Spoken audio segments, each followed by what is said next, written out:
Welcome to Season 3 of the Take the Leap podcast.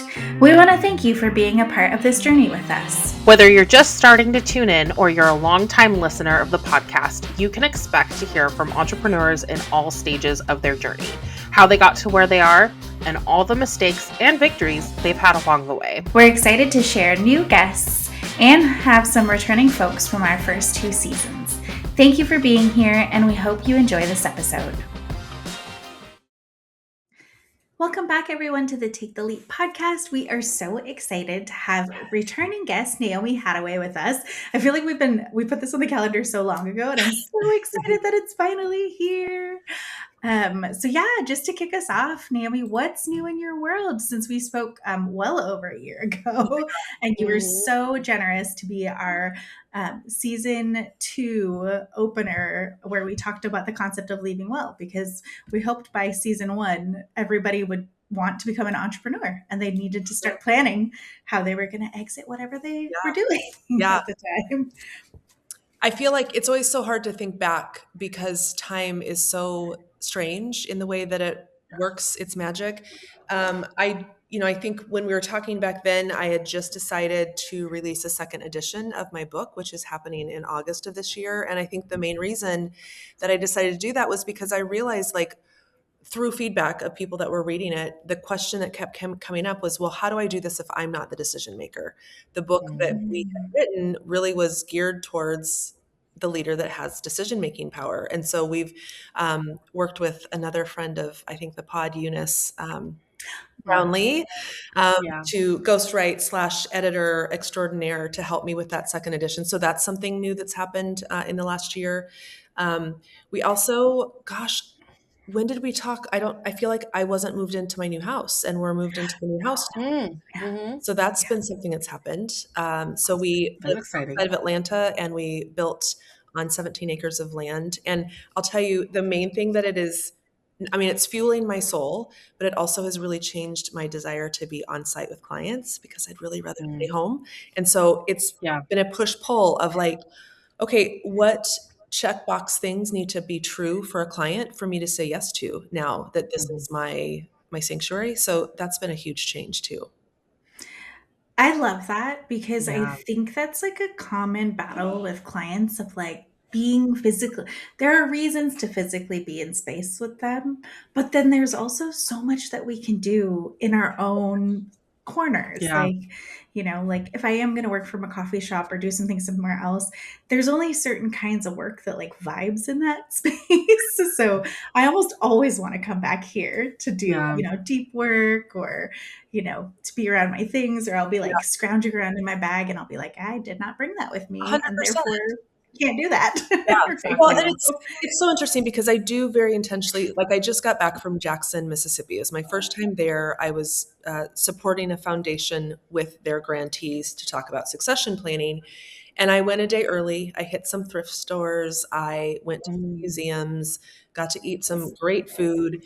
And then I also built in some time in the middle of my time with them. And so there's benefits to both, but so much more increasingly so, especially in this world of Zoom and Google Meet and all of the different virtual ways and asynchronous work with across it's just, there's so many different options. So yeah, I do love being here. And it's also started to make me think more internally about my own future leap.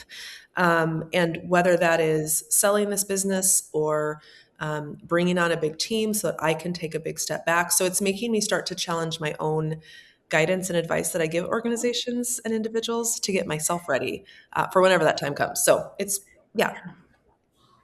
I love that so much. And I love how you just illustrated so perfectly how much things evolve with our businesses as we go along. And, as your life changes, as circumstances change, like there will always be a need to evolve with your business. And I think that's such a beautiful way of highlighting it. It's a very positive thing. You found your sanctuary, you love being at home, you have all these things you want to do, and you are reevaluating the priorities with clients. And I just think that's really beautiful because it's important. Well, and it makes me think, even just as you were talking about that, Tori, like I started this business partially because I saw a gap that needed to be filled and because I was really striving towards having some sort of balance in my work life that I had control over. Mhm. And so now to have achieved that quote unquote work life balance where I get to spend time at home and in my sanctuary, I'm also like, oh, am I now at the point in my leadership of this organization, this business, this work, where someone else could potentially be the next best thing? And it's Yeah. not always going to be me. And so just really taking my own advice to heart. And then I think also just remembering that when we own our own businesses, when we're owning our own impact, we get to decide and we don't even have to ask anyone for a permission slip. We just get Mhm. those shifts. So, yeah. Okay, now I'm really curious about your 17 acres because I'm not sure it's not Yeah. 17 acres of house. Tell me about your space and Oh my what's so gosh. magical Yeah. Well, about that might have to be a whole nother podcast. No, I'm kidding. So it. we built very intentionally on the top of a hill. So we have the main house is on the top of the hill. I had a motorized scooter accident back in 2019, and I spent 6 months in a wheelchair and in bed only. I wasn't walking. I had to relearn how to walk, had to relearn how to drive. And so I'm really hypersensitive to accessibility in the built world. And so we built only one level. We have no stairs in the main house. All the doorways are wide. Our shower is a zero entry. So we just built with that like realization that it's a moment away for any of us to experience a disabling event. And we also want to retire, live out our lives, and die here. The sassiness of this property is that down the hill, we built a second structure where our middle son currently lives, and it's also what we call Wow. the hangar for my husband. I love sports, and I don't love sports in my house on the TV. And so we built this other space down there where he can do that. And I can see it from my office down the hill, but I don't have to hear it. Um, Nice. and so we're really excited about that. And then the next set of phase work is going to be building trails around the property. We have 2 creeks, all sorts of wildlife. It's just, I know it's not for everyone. Friends of mine that live like in New York City are like, no, thank you. That doesn't sound appealing at all. But I love I love That that. sounds lovely. it. So good. That sounds amazing. It's so I was good. gonna say, 17 acres. yeah, I've always wanted like a compound where I have all the all the cool stuff. So that just definitely sounds Well, like a dream. and it goes back to what you were saying about like designing your work and your life to fit what you need. And we really, so we're empty nesters. Our kids are at this point almost 20, almost 23, and 31. And so it's like, what does this look like for me now? And what Mm. does it look like as I'm getting ready for my husband to retire? He also doesn't live with me full time. He lives in Columbus, Ohio. So what does it look like for this space to be designed so that it can welcome that version of our marriage back in? So Mhm. just constant rediscovery, I think, for us. Yeah, I love that that's so so cool. much. Are you ever gonna? Do you have animals on your property at all? We do not have well, we have 2 cats and a dog, but we don't have any like property or farm Farm. Yeah. animals. We had talked about chickens, but Mm. there's a coyote pack that runs through our Oh. property. We also have deer. We've seen bobcat on our wildlife camera. So we were like, let's not introduce anything that will disrupt. We're trying to be as minimal as we can with not disrupting the wildlife. And we know that if Fair. we had chickens or ducks or geese, that they probably wouldn't last long. So we Yeah. also have That's fair. 2 red-tailed hawk that live in one of the trees right outside my office window. So we just wanted to kind of let them do their thing. Plus, honestly, I want less responsibility in my life right now. That's fair. I was gonna say you'd probably love them for a little while because I know it's like always really fun to get like eggs and all of that, and then you're just like, oh my god, now I'm a farmer. Well, and So much work. I Yeah. just started, a friend gave me a sourdough starter, and I've tried 2 loaves, and I'm already kind of like, "Ugh, am I going to really keep doing this?" So I definitely would not have the staying power for animals. Think that's fair. That's fair. Also, sourdough is arguably maybe harder than animals. I don't know. It's kind of Depends on. annoying. Like I've loved seeing everyone's beautiful creations, and now that I'm Mhm. actually trying it, I'm like, I mean, it's not that easy. No, Yeah. it's not delicious. Yes. But that's awesome. Well, kind of switching gears a little bit, how are things going with the Well Lab launch? And can you tell us a little bit more about how you've developed that platform? Yeah, so we were excited to think through basically a how can we offer kind of a one to many service. My calendar was starting to get way too full and my burnout was starting to show itself. And so we dreamt up the Well Lab as a place that we could bring folks that didn't have a good access to professional development. They might have one off questions like, I need to manage up to the executive director, but I'm stuck. Can you please help? So it was the idea was part peer learning, part advice kind of on demand when you needed it, and then also part community building. One of the things that we realized as we started to roll this out was that number one, I've always loved going into an online community space when it feels like I'm not the first one there. I think it feels like it takes pressure off of me to have to be, I don't know, the welcomer, the social butterfly.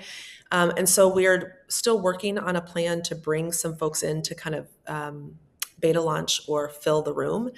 The other thing that we realized is that we wanted to test out, does this concept actually work in a group setting? So we did a pilot with a foundation who has about 150 different grantee nonprofits that they support with funding. We did a 1-day retreat with 80 of those organizations to talk about succession planning. And then we invited them into this cohort space. It has been so insightful because what we're learning is most of these busy nonprofit folks do not want another platform. They do not want another login. They do not want another set of links to have to process through. So it's actually made us pause a little bit on the Well Lab and really think like, is this actually a necessary thing? Or is there another way that we can, in a low lift way, deliver the services and resources that we're hearing people need but without the effort of a community space. So it's like a big TBD on that, but we've done a lot of learning along the way. And so it will inform whatever we end up doing will be informed by the community. We also started by doing a survey around professional development. We didn't have a lot of responses. I think it was 23, but it was still good data because a lot of the folks, depending on their role in the organization, either have no professional development budget or they have to get a weird approval and decision not only to spend the money, but on what they're getting development for. And it was like, oh, so there's a huge gap. We're still figuring out how to solve for it. That's amazing that you were able, one, to get that many folks in, two, that, I think a lot of times people build things, they build programs, they build all this stuff, being like, if you build it, they will come. Whereas you're kind of taking that other approach of like, what do we need to build for you? Oh, wait, you don't want, like, that is so true because I know that I'm very resistant to like doing another social media app or something like that where I'm like legit like just too old to play Yes. on something else. Yeah. Like, Well, you know? and I think from my perspective, like this strength training, we were talking before we started hitting record about strength training. Yeah. This woman has an app that I've never used before for anything else. And my thought process was, I'm willing to download this app and engage in this community because it's like 3 to 6 months. It's a short-lived thing. I think with the dawn and the release of so many other platforms, Circle, Mighty Network, Slack, I mean, there's tons of them. I think we are just really burnt out as a human population of like, you have to be in all the places. And then for business owners, if you're in like a mastermind or if you're in, any kind of networking, it's too much. And so I don't know what the answer is going to look like. And it may still be that we use the Mighty Networks platform. I love the Mighty Networks platform. But it may just be that we do it in cohorts. So it's like come in for 3 months at a time, get everything that you possibly need, and then hop out, never use this app again. So I don't know. We're still playing with it. But I do think that in some cases, the build it and they will come is still valuable and still valid. I don't think that I have in my current stage of life, I turned 50 this summer.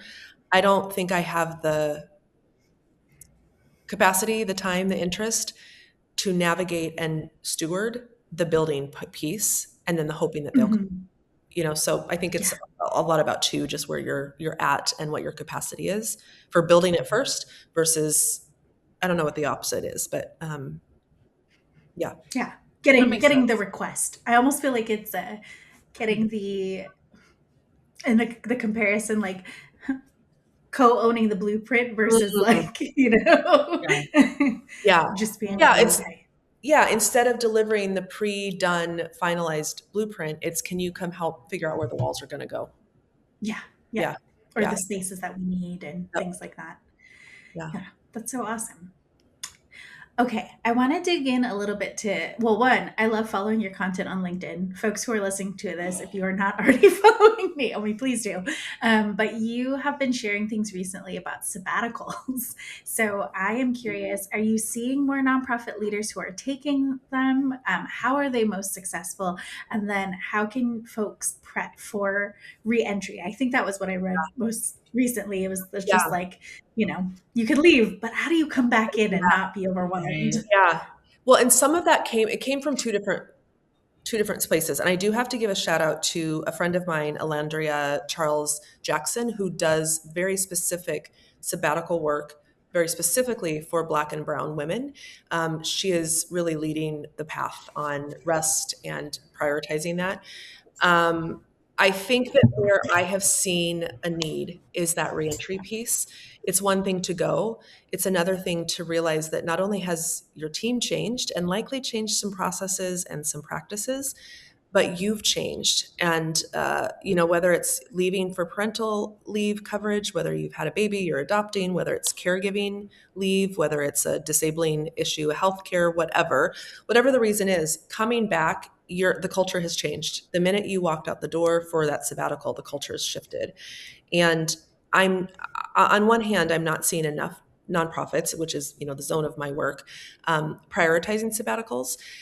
Also, I'm seeing when they do prioritize them, it's often just for the top dog leader and they're not Yeah. doing it for the whole organization. So we still have a long ways to Mhm. go with regard to that. The other thing that was relevant for me is that as I serve as interim executive director or CEO, I made a decision middle of last year. So since we talked last, that I would not any longer be available for interim coverage for sabbaticals or parental leaves. And I realized that because my leadership style is a little bit more transformational or disruptive, it's not good when the leader's coming back to have had me in the seat in the middle. There's a ton of amazing professional interims that do that well. And so the leader comes back to similarly the same organization they left. So it's all just led me to really lean into the importance of sabbaticals. And I'm also taking my own medicine and taking one myself in May, uh, which has also unearthed and opened up the huge gaps that I have in my business of who's going to do this work when I'm not here. So it's been humbling and a lot of work. And I figured if I can really lean into my own business being sellable ready or me leaving ready, it also needs to be sabbatical proof. So lots of testing happening in my world. That That's is, beautiful. I was going to say, that is Yeah, awesome. that's amazing. Yeah, I love that so much, and it's important. It is important. And I think the other thing that's important is watching organizations grapple with things like, well, how long do you have to be at our organization before you earn a sabbatical? How long do you have to Mhm. stay after you get back before we make you pay it back? Do you have to do anything while you're on sabbatical, or is it time to yourself and you don't owe us any kind of a report out? There's some Right. cool, interesting things that are happening where people are doing almost like workplace swaps, where a program director might swap with another similarly aligned organization. They're calling that, kind of a sabbatical of sorts, but they're still working, they're still getting paid. It's just an ease off. And so if anyone's listening and thinking like, oh, that'd be so cool, but it would never happen to actually be gone for 4, 8, Mhm. 12 months, or not months, that would be amazing, Yeah. for 8 Weeks. or 12 weeks. Yeah. There's creative ways that you can play around with extended leaves. Hmm. I love that so much. That's such a great idea. Well, kind of shifting gears again a little bit. I really love that you've renamed or reframed succession planning as wow, that was hard for me to say. Strategic succession. All of this is underpinned by the idea that people leave. How are you supporting organizations with navigating that planning, and why has it been helpful to have outside perspectives in this process? Yeah. So I think the thing that happens whenever I talk about succession planning is either blank stares, or I get an instant, we don't have budget for that, or I get the very common refrain of, if I talk to my board chair about this, they will freak out and think that I'm leaving. So a lot of my work around succession planning has really been to normalize the narrative of succession planning. We all are, well, not all of us, but there's a lot of us that are familiar with the HBO series Succession, Yeah. where it's the very wealthy family trying to figure out how to pass down the business. And we also see succession really strongly in corporate work. Um, JP Morgan, for example, has had a succession plan that's been very public for a very, very long time. Nonprofits just operate in this scarcity mindset. And same with solopreneurs and small business owners. We operate in this, either we're not big enough, we don't think our work is important enough to plan for the inevitable. Then the other piece that we really have got to start working towards is a greater understanding that people leave. None of us are at our first jobs. And so if we can say that's true, then it's also true that we won't be at our current jobs forever, even if it's a business that we own. And so Right. the narrative has been the hardest thing to really shift. The budget conversation has been the second largest thing that's come up as a barrier. So what we've been doing is really asking foundations, the philanthropic world, to say, we know that you want to invest in these organizations. We also know that you want to protect your investment. And the best way to do that is to make sure that there is some planning for continuity. The other thing, too, is that in business, we use strategic planning as this, what are we going to do for the next 3 to 5 years? And if part of that 3 to 5 years is not what happens when, the leader of all leaders leaves, or even it doesn't have to be the top leader, it can be your frontline staff or your outreach workers, or the folks that do most of your client delivery. Their disappearance, their absence is going to be felt probably even more strongly than the CEO's Yeah. absence. So it really does need to just come alongside. The other part of that is it's much easier to talk about succession planning when we make it a strategic initiative for the organization, than just something that's nice to have. Yeah. Yeah. Absolutely. Because, like you said, it's inevitable. It is. It is. We all act like we're not going to go anywhere. And Right. death and being fired are probably the two most uncomfortable ones, but it can be Mhm. for so many different reasons. Retirement, resignations, it's just going to happen, and so we might as well plan for it. It's kind of like designing my house knowing that at some point there will be a disabling incident with my physical body, or something that happens when I age that I just will need to have no stairs, and so it's proactively planning for that, for your business. Yeah. I love that you've done that in your house, by the way, that you can age in place, because that's something that people do end up spending a lot of money after they're Mm. retired, getting everything set up so that they can Mhm. stay, in this home that they've loved their entire life. So good on you to be like, hey, we want to stay here. What Well, can we and do part of now that, to make that happen? yeah, Yeah. and I think part of that is somewhat tied, maybe this is a little bit like esoteric, but it's tied to our legacy. So I want my legacy to be that I rooted here as at the end of my life, I stopped moving intentionally in my 50s so that I could be put here, and so that I could ground myself here in this land, in this community. And that's part of the legacy that I want my kids to benefit from. It's part of the legacy I want for our marriage. And so it's only fitting that I intentionally design it. And I'm just so desperately trying to get people to think about that in their businesses and in the organizations that they run. You've put so much work into it. Why wouldn't you want to protect the legacy and the future impact of your mission by planning for your eventual departure? Sounds easier than it is to actually do the work, but I think we can get there one organization at a time. I love that. I love Mhm. that. And I love how you're like truly just living that, like throughout all areas of your life. Trying. There's Yeah. something I will say about, I think that a lot of it had to do with, I went through menopause early. Um, and I think that there's a lot of untethering and detachment that happens neurophysically, like literally in my brain. Your brain gets rewired during menopause. But I think that was a lot of that helped me feel less attached to the work, Yeah. and so that I can play a little bit more and have more, I don't know, flexibility to design. Mhm. I love that. That's so cool. Well, kind of building on this idea of succession planning, you wrote a great article on what's required for an exit process that calls on executive leaders to give at least 90 days notice before leaving, more if they can. Given that most of us are taught that like 2 weeks notice is the standard, why is that lead time? Why do you feel like that lead time is important? And then what other aspects should be planned for that smooth succession Yeah. process? I think you have to take this with what I'm about to say with a grain of salt. We have been told that 2 weeks is the bare minimum for a departure, and we've been taught that 2 weeks is respectful to give 2 weeks notice. Well, there's literally nothing that can happen in 2 weeks' time if you have not already prepared the people that are staying behind for your departure. Like literally nothing. Maybe you can exchange Yeah. some passwords. Maybe you can show your desktop structure of where files are kept, but it's not going to be meaningful. And so if that's not going to be meaningful, then what would be meaningful? And so when you start to pull away the fact that you still have work to do in your final days, you likely have some relationships that you fought really hard to build and probably fought really hard to have maintained. You're literally, if you only give 2 weeks, you're literally saying, I don't care what happens to those relationships. It's fine. I don't care if they get connected to someone else. I don't care if they move the mission forward. It's fine. I don't mind, whatever happens.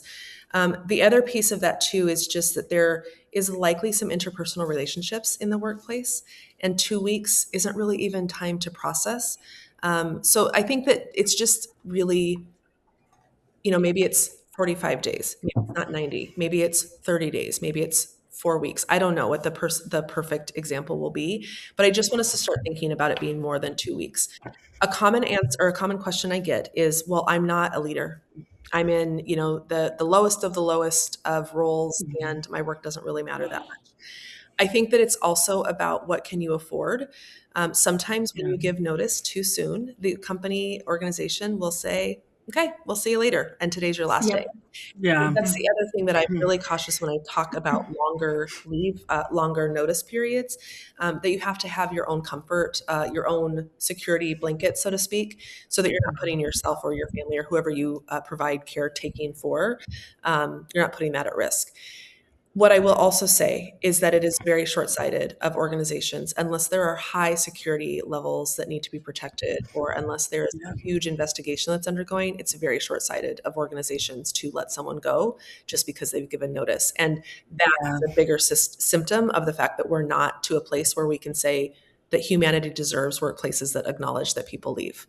So we've got a lot of Mhm. work to do. I think it's also pie in the sky. If I could wave my magic wand, we'd be in a setting where everyone would get 90 days to say, I'm leaving at the end of 90 days. Here's what I'm going to accomplish. Here's what I need from the organization. And then it also gives time for folks to process those goodbyes. Yeah. That's such a good point.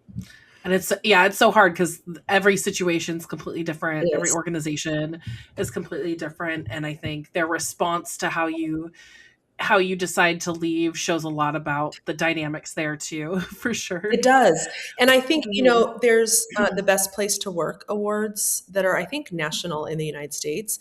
Mhm. Yeah. I just keep thinking how beautiful it would be if Best Place to Work also had a checkbox section where it was like, how do they treat departures? Because Yeah. I think more of us, especially the new generations that are coming into work, the more of us that are burnt out, millennials, older millennials, and Gen X, and younger boomers, we want places that will honor every part of our humanity, and that includes goodbyes, loss, grief, departure. Mhm. So anyway, I Yeah. just think it'd be cool one of these days to have Best Places to Work also have a high ranking for how they say goodbye. Yeah. Because honestly, I feel like that tells you more about a It company does. than anything else. It does. The Mhm. whole exit process. Yeah, because then it just shows that, like if they only value you for Your while you're there productivity. in Yep, your your productivity productivity. and not the contribution you made while you were there and you as a person, then that tells you everything you need to It know really about if does. you would want to work with them or not. Yep. It really does. Mhm. I often will tell people when I work with departing leaders who are then going on to do an interview process for a new job, I will often recommend that they ask, what is your process when someone leaves? And just ask the question and see what they say.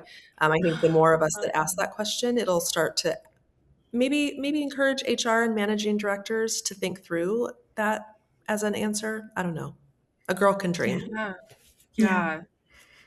What do you think, Yeah. like, in a perfect world, like, what would that process look like, do you think, for Departures. like a yeah. Yeah, I think that one of the things that I think I would love to see as a static process for departures would be that the organization offers their team a way to talk about leaving and talk about how culture is impacted every time someone leaves. And that can be if it's a quote unquote bad departure, if someone got resigned or if someone resigned quickly or got fired. And it could be all the way on the opposite side of the spectrum. What happens when it's a good departure? When the Yeah. person's retiring to go spend time with their grandkids or got the most amazing fellowship in the whole entire world and they're leaving for that. I think that it also looks like not only normalizing that and building it into your culture, but it also includes being really respectful of how the person who's leaving wants to be acknowledged. I think a Yeah. lot of times we have happy hour. Well, what if the person doesn't drink, or what if they're really introverted? I've had a lot of clients where they've done a group hike as the final. Oh, I love that. There's also a organization that does postcard um, waterfall. So everyone sticks a goodbye message or a thing that is an inside joke or whatever on post-it notes. And when they come in for their last day, post-it notes are everywhere in their office or their cubicle. Like, That's so Oh, sweet. that so is so amazing. nice. So there's just ways that we can think a little bit outside the box, honor the person actually who's leaving by doing Mhm. something that it really matters to them. The other piece of this, though, is you have to also acknowledge the stayers, the people who stay behind. Um, Often stayers report the biggest lack of closure. They're usually the last to know. They usually don't get all the information. Of course, there's many multiple reasons why HR can't tell a lot of details. But Right. stayers need some closure too. And I think that that would be another piece that an organization could bring in is whether it's holding space on a Monday after someone left to be able to talk through it, making sure that if you have EAP resources that your team knows about that. And it's also just often helpful to just sit and let people have a moment to kind of process so it also doesn't have to be right away after the departure. Anyway, I could Yeah. go on and on, but it's really about being creative, knowing your culture, knowing your team, and then being willing to try things out and see what it might be that your team needs. The last thing I'll say on this is every team who has a like if you're listening to this and you have a team, there's likely some skill sets on your team that can help with this. You don't have to take the burden on of becoming a people leave organization.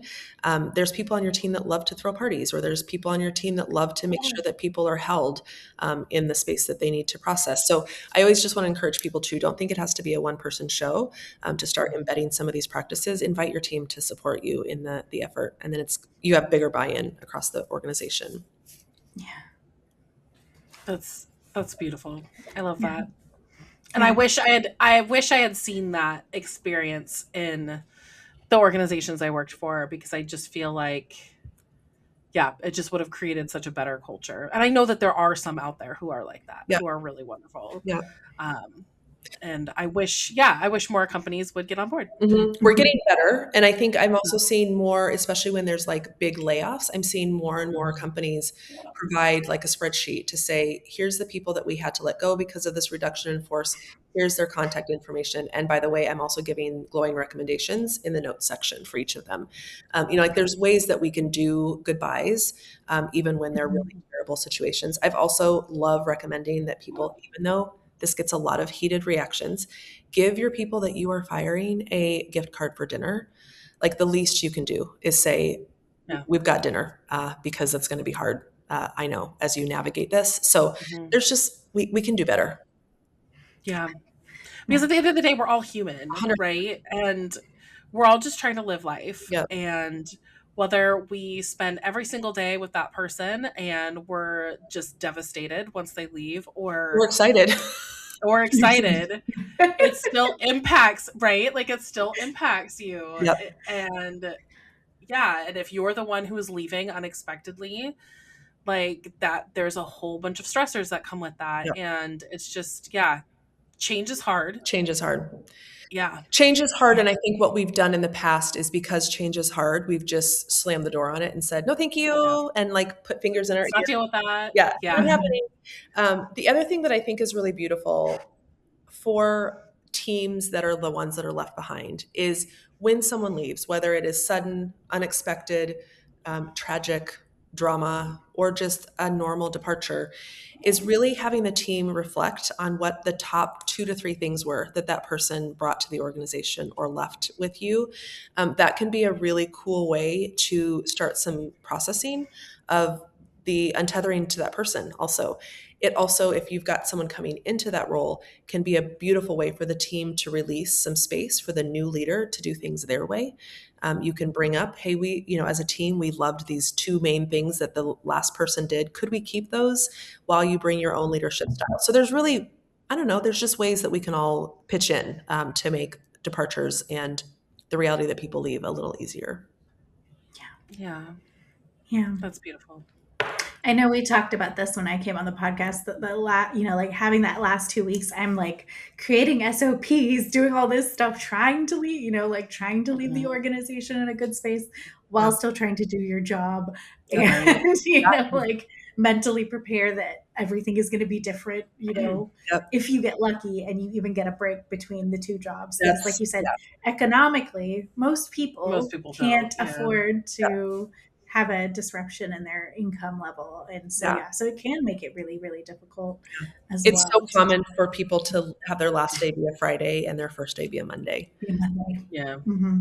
Yeah. Yeah, that's very common. Yep. Well, and Ashlyn, I don't know if you had this experience too, because you and I were both in like solo marketing people in different, nonprofits. But I just remember every time I did have an exit, I spent, the 2 weeks creating SOPs, just like you Mm-hmm. said, putting together like timelines and schedules and trying to make it as easy as possible, only to kind of find out like several months later that they're not following any of the work that I did, Yep. anything I put together. You know what And I was just though? like, One yeah, thing, which is fine, one thing they but aren't doing though, even though they aren't following what you said, they also aren't saying she left us nothing. Like, so I true. think there Yeah, it's very common that the people don't use what you've given, but the difference is they're also not slandering your name, saying they left without that like is true. any guidelines. And that's what I often will tell people is not to go too deep on trying to create the perfect binder Yeah, book. that's a good idea. Even just back of napkin kind of thought process, bullet points. Making This is sure, what I, it yeah, depends on your role too. If you're a key holder, if you are a signer, there's a little bit different approach that you would need to take in terms of knowledge transfer. I'm such a huge fan of Loom or any of the things that function that way to be able to record your steps. But yeah, it's very common for people to not use what you've left. yeah. Yeah. And that makes sense. And everyone wants to find their own way of doing 100%. things. And yeah, and that totally makes sense. Yeah. Yeah, my big thing was a lot of times, and this even happens too if I've like, left a client because it was, we were getting to a point where it was just, oh, this doesn't make sense. I leave the door open to ask questions, but if it gets to be too much, I'm like, this is what my rate is. If you would like me to keep like doing Yeah. for free, because there are the folks who will, they'll ask a few and they'll be like, ooh, And they'll okay, keep going. Yeah. she's responding, and I'll be like, hey, this is the point at which Yeah. I Yes. don't work for you anymore. Yeah. Like we're done. Yeah. I like with jobs and clients. Yeah. Yes. That's been a thing for sure. Yeah. So, but yeah, it's all about leaving well Well, and prepared. it's also, I think about our egos, because we've talked so many times throughout this podcast episode of like, we're all just human. And so I think Yeah. there's also an ego play when the person coming in doesn't want to be seen like with your binder, because it might say to the hiring folks or the managers, like, do they actually know what they're doing if they have to spend Right. all this time in the binder?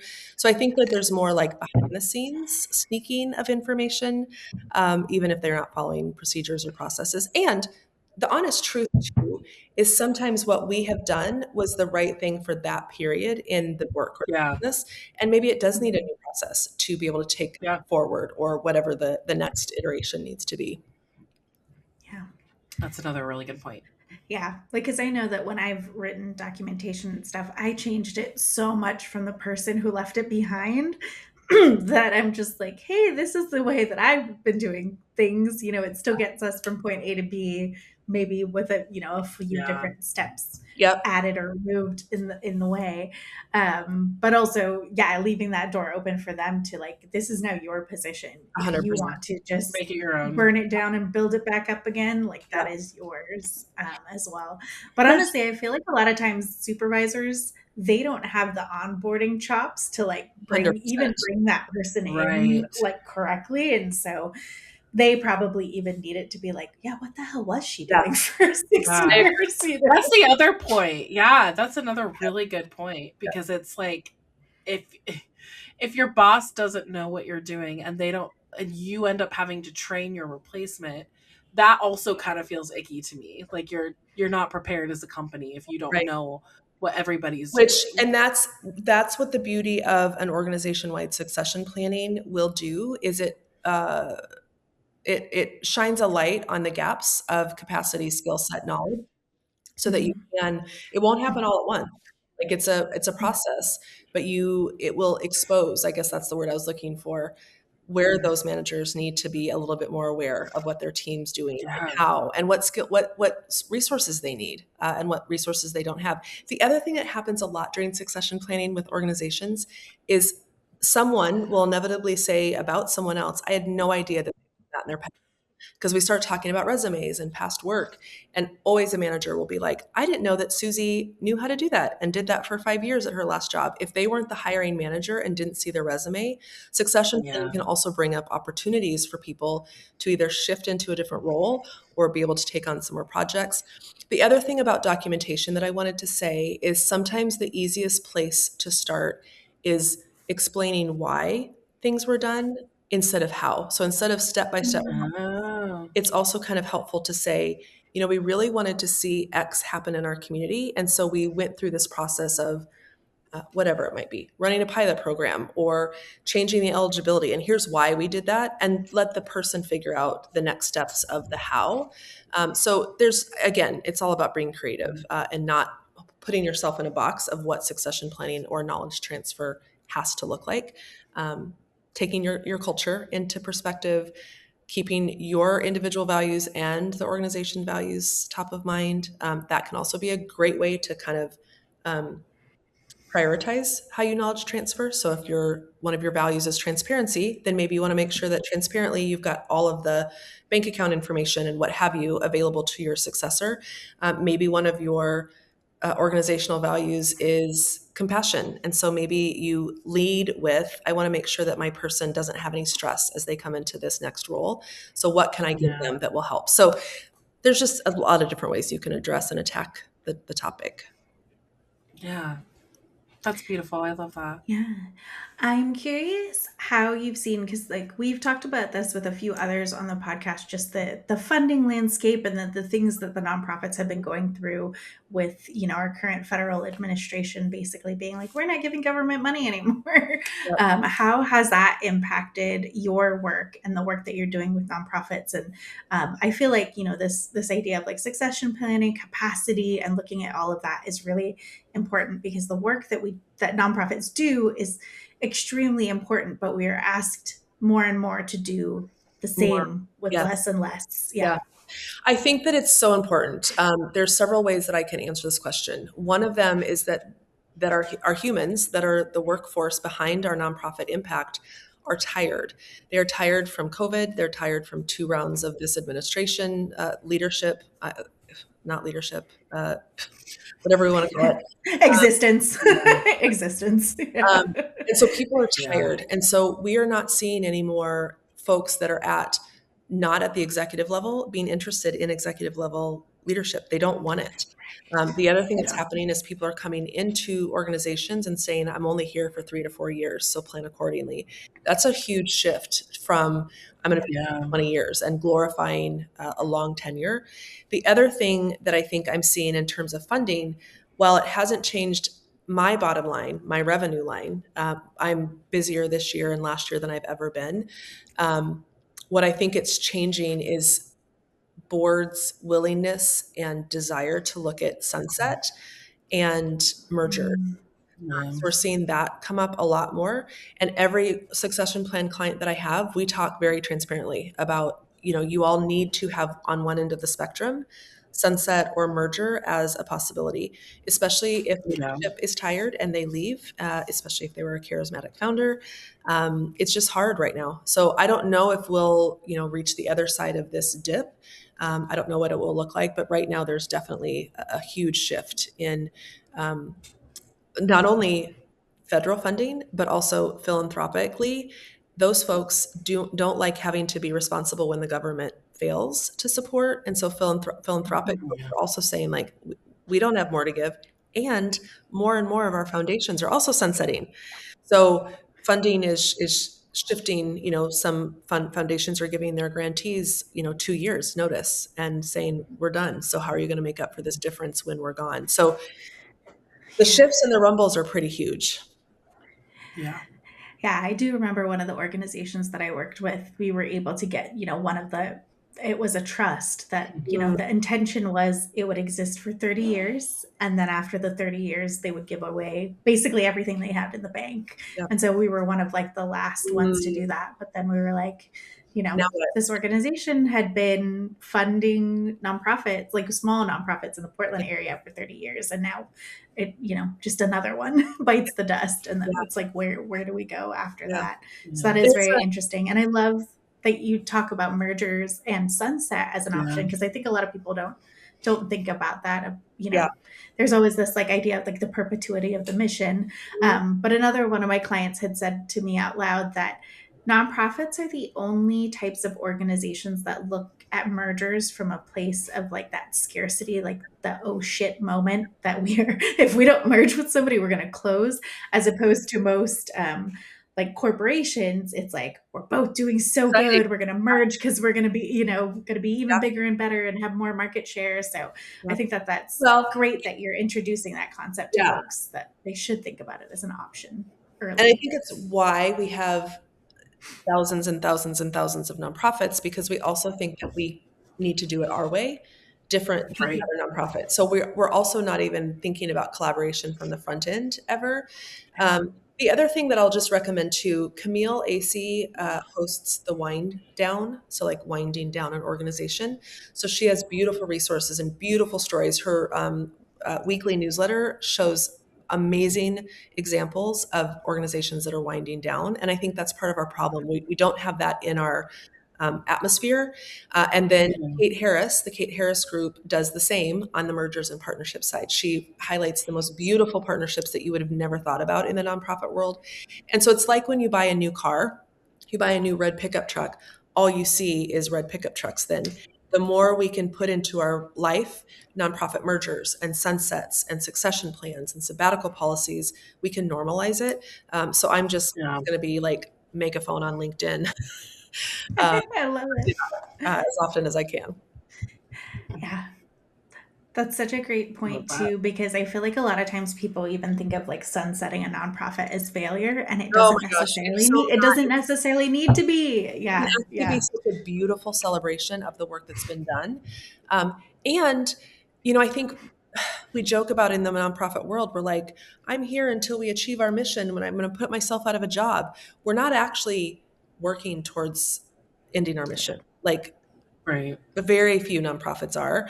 And so, at some point, we're going to have a reckoning in the ecosystem of nonprofits to also say sometimes seeing your mission through means just like leaving a leadership position. It also sometimes means wrapping up your work with someone else who might be better funded or have a bigger staff or whatever the issue may be. Yeah, more mergers, please. More sunsets, please. More good departures. Yeah. Exactly. Oh. People make a bigger difference that way too. 100%. Mhm. 100%. I mean, think about how beautiful it would be for 2 or 3 organizations to go to their funders and say, we've all been asking for money independently. We're going to merge our efforts Yeah. so that your money can go farther. I mean, who would argue with that? It's of course it's Yeah. going to be messy. Mergers are not messy. But Yeah. I think more organizations should consider them. Yeah. I think, but the same thing that happens in like corporate mergers too. People panic, like, oh my God, like you have two comms people. Are they going to go down to one? And it's like, no, you guys definitely don't have enough time to do everything. Right. You should figure out how to collaborate Yeah. together and Yeah. tell the story of this merger. So I think Yeah. that is the thing that sits in the back of people's heads, is that duplication. And it really shouldn't ever be thought of as duplication. It can be Oh redistribution my of the gosh, work so that much needs to so. be happening. So Yeah. Well, yeah. and it goes Yeah. back to like what you just said, Ashlyn, is because we don't have better examples. So our only example, Right. our only lived experience is the merger that meant I lost my job, or the partnership or the sunset that meant, whatever it meant. And so the other thing too is that it's kind of a faux pas to talk publicly about being fired or getting laid off or leaving a job, getting fired and resigning. Like all those things are not really societally acceptable things to talk about. I'm also hopeful that one of these days it will be. They always Mhm. not talk about politics, death, or taxes, and it's like, yeah, but has that gotten us anywhere as a country and as a people to not talk about those things? And it's the same that applies for leaving and departures. It doesn't do us any favors to not talk about it as a Yeah. reality. Yeah. I've been seeing more people put that on LinkedIn, like, "Hey, Yeah. I was just recently like laid off," but instead I've of seen that being too. like, Yeah. "I hate this company that I just get laid off at," I've actually seen some really beautiful ones of like, That's amazing. help other people who are still there. Like, please don't boycott them. Please go, if you Yeah. enjoyed them, like shop at them, because Yep. I still love people who work there, and I just think that's such a beautiful thing, instead of being like, ah, shit, Yeah. being like mad about Screw it and stuff them. like Yeah. that. Screw them, or because it only hurts It more does. folks in the long run. Yeah. Well, and one of the things that I am excited about going forward is really digging into some research on two different paths. One of them is to start looking at how does succession planning interact with a unionized nonprofit. Oh Because yeah. that's Oh, happening more okay. and more and more. And so I'm starting to get the questions, and I'm like, I actually don't know the answer. So I need to do some deep research on that front. Then I'm also doing a little bit of a slight pivot, not from the clients I work with, but to lean into the political landscape of campaigns and candidates.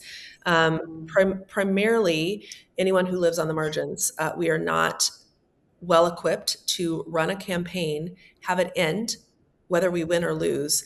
Then what do we do with all of the energy and all of the trauma that came with sitting as a candidate in that political campaign? So I'm just always looking for opportunities to start, I don't know, blending the leaving well work into other pieces of our world. So more to come on that, but we'll see how it goes. We have somebody to introduce you to on the Okay. political campaign side, Michael Jonas, who we've had on our podcast a Oh, couple times. He ran for like the open seat for one of the Congress folks Congress. in Yeah. Oregon, and yeah, as a LGBTQ yes. candidate who is a community leader. He's kind of got a community based law firm in Portland. And yeah, so we would love to make that That would be introduction for amazing. Yeah, you great. as well That'd be great. afterwards. But And it's another one of those things. It's similar to the budget constraint conversation I was having earlier about nonprofits saying I don't have it budgeted. Campaigns definitely are not going to be able to budget the time or the work for leaving well, but our PACs Mm. can. The political action committees, the people that fund mhm, our campaigns can. So anyway, it's going to be fun. I would appreciate an intro to Michael. That's absolutely. Yeah. awesome. It's really exciting. That's awesome. Well, Well, go ahead. I was going to say, before we ask our last Mm. question, I feel like we talked about a lot of different things today, but is there anything that we missed in your work that you would love for our audience to know about? And as always, we will totally bring you back for next season Yeah, because I feel like we have such great conversations Yeah, and for you're sure. doing so much impactful work that I just love following from afar. Yeah. I think the only thing that I would just share, and it's not necessarily about my work, but just to know that we all have more of a part to play in this, regardless of where we sit in our role or where we sit with decision making. Even if it is at your kitchen table, you've listened to this episode, you could say to your family members or your colleagues or whatever, hey, this was really intriguing to me, and I would love to know if y'all listen to this episode, what can we do at our workplace? Like there's ways that we can just interject more and more human prioritization of what we do around workplace transitions. And it has to start with communication. You don't have to go on LinkedIn and shout it out, but you could share this podcast episode literally with people and say, can we talk about this some more? You could share it with your boss. You could share it with your team, your staff. I will forever always be available also to your listeners. If they have questions, they can reach out to me. But yeah, I don't know that I would share anything else. Awesome. Thank That's you. wonderful. Thank you. You want to ask the last one, Tori? Yes. So we are asking everyone this before we sign off, and it is, what is a piece of media, so song, movie, book, or podcast, that you're currently obsessed with right now? Oh my goodness. Anything. Okay, so I'm going to give you several answers because I'm not a girl that can just answer with one thing. That's totally fair. Which we love. So I am obsessed right now with the Emma Greed podcast. Let me see if I can find really quickly what it's called.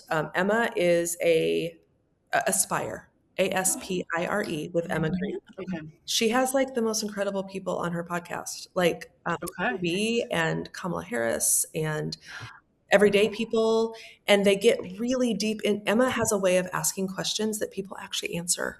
Like she asked Cardi B what her main driver was for her success, and she goes, "I want money." And it was like, oh, how many women are talking about this, like the truth, like I want to be rich. The other thing that I would say that I am obsessed with, and I do have to look up the name of this because, oh shoot, hold on, let's see. No, see, I should have already been ready for this. That's okay. This is also just helps us figure out what we're adding to our podcast list too. I just wrote that down. Okay, there is a person named Kai Tempest. I found it. Okay, so the name is Kae Tempest, Tempest. They have a song, it's spoken word song called "Hold Your Own." It gives me goosebumps and makes me cry every time I listen to it. So that's another thing that I'm obsessed with. And it's really about the power of your intuition, knowing when you can stand on your own, knowing when you need someone else to support you. It's really powerful. So those would be the top two things. I love that. Thank you for that. Yeah. Those are great. I was going to say, I'll close us out. It was so lovely to chat with you again, Naomi. I can't wait until I can get over there and come meet you in person with a giant hug. Yes, if you ever end up in Las Vegas, please hit me up. But thank you, listeners, for hanging out with us today. As always, we will have all the links and everything in the show notes. And until next time, bye for now. Bye for now. Thank you. Thank you for tuning in to another episode of the Take the Leap podcast. Check out our show notes to connect with us and our guests. If you have questions about the episode or ideas for future topics, send us a direct message on Instagram or email us at aloha@taketheleap-today.com. If you're interested in being a guest, fill out the guest interest form on our website. If you're a new entrepreneur who is looking for a roadmap to move your business idea forward, check out the Take the Leap course on our website, taketheleap-today.com. Members who join the course also have an opportunity to join us in bi-weekly co-working and group coaching calls to build momentum and work on your business. And if you'd like a flavor of what we offer, sign up for our free webinar with the 9 essential steps you need to launch your business with clarity and confidence. See you next time.